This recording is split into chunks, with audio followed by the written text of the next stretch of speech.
তো এখন আমরা চলে এসেছি ওটিডিসি ট্যুরের থার্ড প্লেসে, মানে নন্দনকাননে। গাইড আমাদের এখানে ঘোরার জন্য 2.5 ঘন্টা টাইম দিয়েছিল, আর আমরাও সেই মতো ঘোরাঘুরি শুরু করে দিলাম। প্রথমেই শুরু করলাম সাদা ময়ূর দিয়ে।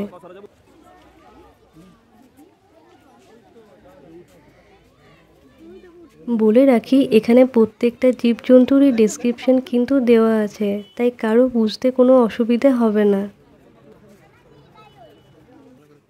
এতগুলো হরিণকে একসাথে দেখে মনটা পুরো ভরে গেল। আর এই যে বিভিন্ন ধরনের বাঁদরের প্রজাতি, আমি তো এত ছোট বাঁদর হয় জানতামই না। দেখে প্রথমে চিনতেও পারিনি যে এটা ছোট বাঁদর। নন্দনকাননের ভেতরের এরিয়া কিন্তু বিশাল, মানে টোটাল 17 কিমি, যেটা হেঁটে হেঁটে ঘুরতে গেলে কিন্তু সারাদিন সময় লেগে যাবে। তাই এখানে ব্যাটারি গাড়ির ব্যবস্থাও আছে।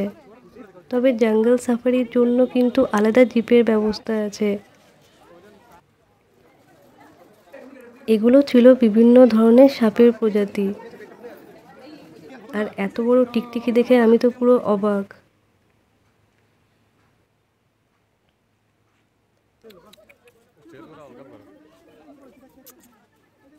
বাঘমামাকে আমরা দূর থেকেই দেখলাম, উনি আর সামনে আসেননি। নন্দনকাননের ভেতরেই আমরা ওটিডিসি রেস্টুরেন্টে লাঞ্চ করেছিলাম। রেস্টুরেন্টের খাবারের কোয়ালিটি কিন্তু যথেষ্ট ভালো। হ্যাঁ, দামটা একটু বেশি, কিন্তু যথেষ্ট ভালো। আর ওয়াশরুমও কিন্তু পরিষ্কার পরিচ্ছন্ন। খাওয়া দাওয়ার পর আমরা চলে এলাম কোনারক সান টেম্পলে।